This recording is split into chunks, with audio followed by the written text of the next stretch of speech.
This is Gracie. Gracie was found about 2 weeks ago tied to a light post in LA. She wants nothing more than tons of attention, but along with that comes horrible separation anxiety. She goes nuts when I leave for work. Unfortunately, I have to give her a sedative. She will take down your curtains, your blinds, anything to get out. She's really good at opening doors, and that's a threat to her, as well as I feel bad for the panic she's feeling. If she is to get out in that panic, she could get hit by a car and be harmed. So I'm looking for techniques for her to just be able to calm her down, and I think it would be great if we could learn some of those techniques today. She is what they would call separation anxiety type of dog. As soon as you move away, then she starts panicking and freaking out. But what's happening is that when you use that term separation anxiety, what you're going to get is an emotion from you, which is sympathy. Okay? You're going to feel sorry for her, which is going to affect the way you deal with her. Sure. Okay? So if you think that she's stressed and anxious and things, you're going to take this sort of a motherly approach to her, and it's okay, dear, honey, it's all right, Gracie. Oh, you know, I feel really badly for you. Let's quiet down, precious. But what we're seeing also too is that, and even things that you've said about how she's great and wonderful and things when she's out running around, there is aggression in the dog. Okay. Now, someone might look at this and say, well, okay, look, a camera approaches and she's uncertain of it, so she starts barking. And again, what happens is people justify why the dog is doing that. They say, oh, she's nervous, she's afraid, but she's aggressive. What it comes down to is that she is showing aggression. She's not the kind of aggressive dog that is lashing out and trying to kill everything that she sees, but she is aggressive. So when we label her with the right labels, then yes, we can solve the problem because it puts us in a different mind space. So if we recognize, number one, she's an aggressive dog, and when it comes to the separation anxiety thing, she's not really so panicked about you. What she's learning to do is she's a control freak. Okay? She's saying, I want to be dominant. I want to have a say in what you do, where you go, and she's dominant. She's demanding, she's bossy, she's selfish. Okay? So if we give her those labels, then we deal with her differently.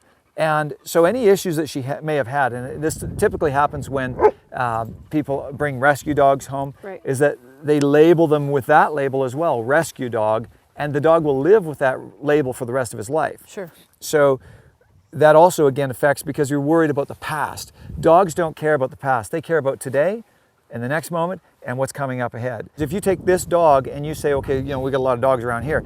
If we say there's a pack of wild dogs here, we're going to take you away from the human environment where it's been messed up, you've been messed up. We're going to chuck you in that pack of dogs. Now they're going to discipline her the moment she gets there. They don't care about her issues, how she feels. They absolutely don't care about how she feels.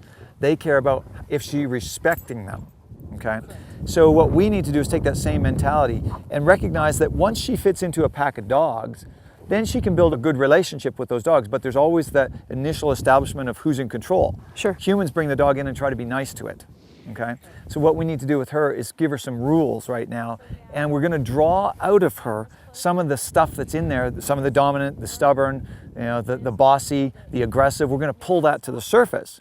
And we're going to deal with it, and we're going to say that doesn't go in our show here. So what's interesting to me, having fostered almost 100 dogs, German Shepherds, the dominant ones to me are trying to mount or trying to get on my furniture, don't want to listen. And what you're telling me is she still is, though, right, controlling. Right. And because that's, I guess, where I have trouble separating those two, that what I have learned is traditionally dominant. How do I get her to comply with not having her, what you're calling now aggression, or right, what I call separation anxiety issues? That's, I need her to comply with not having that when I tell her no. Right, and that will simply be you changing, being willing and open to changing the way you physically deal with your dog, and understanding that all forms of sort of the dominance, the barkiness, anything like that, it all has to be physically corrected. Without the physical correction, you won't win. Gracie, down.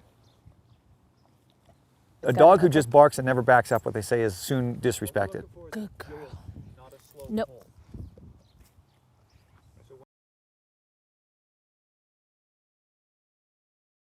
Stay.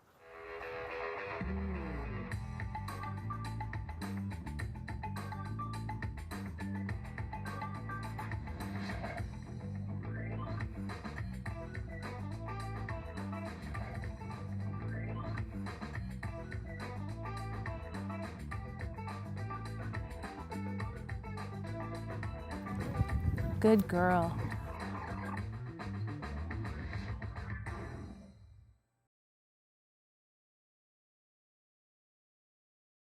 Stay.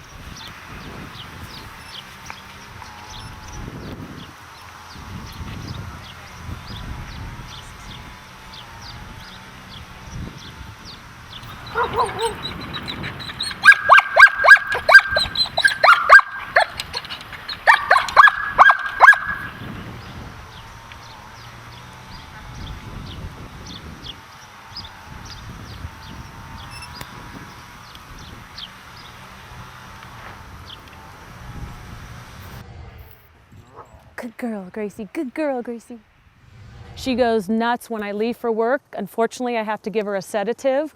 With Dawn's system, it was clear to me that there is actually a solution besides giving them pills. I think it would be great if all rescues or any rescue could have Dawn's system. There was a clear logic behind it. Even though not everyone could come with us today and see this in person, had they, I think everybody would be a believer for sure. There's a lot of dogs that will get placed and will come back. But if all the volunteers have used that same system, I really believe that it will help the dog stay in that home. And that's really what our goal is. And any rescue, I don't care what breed you're with, is to place a dog in a good home where it can stay and have consistency and love.